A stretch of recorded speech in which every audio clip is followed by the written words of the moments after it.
Joe Johnson at the Motor City Comic Con here with Henry Thomas. Pleasure to meet you. Welcome to Michigan.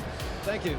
Now, most people would agree with me that your performance in E.T. is one of the finest performances by a child actor, I think, in movie history. What do you attribute that performance to? I think that I embodied a certain characteristic that they were looking for as a kid. And I think the film's about compassion, and I've always been a pretty sympathetic looking fellow, so it was just an easy fit. Yeah. Talk about Spielberg and how he influenced that performance and what Spielberg means to your career.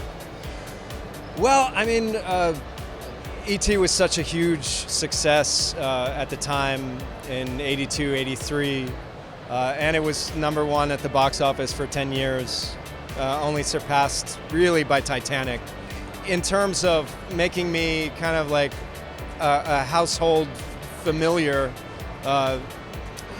it put me on the map in a lot of ways. What's it like being here at an event like this and having people come up and tell you what the movie and your performance means to them? Well, it's great. I mean, in a world where, as a film actor, you don't really interact with the audience ever, this is sort of one of the only venues where you can get some feedback on your body of work, I suppose. And it's refreshing. And it's nice because people are here because of a love of a genre or comics or whatever it is. And it's nice to see their excitement. It's infectious. Now talk about Hill House, phenomenon on Netflix. Talk about that experience. That was great. I love working with Mike Flanagan, the director and showrunner of Haunting of Hill House. We've been collaborating now on over 5 projects, and I hope it keeps going. I really think he's just getting better as a filmmaker. I've written a fantasy novel. It's called The Window and the Mirror.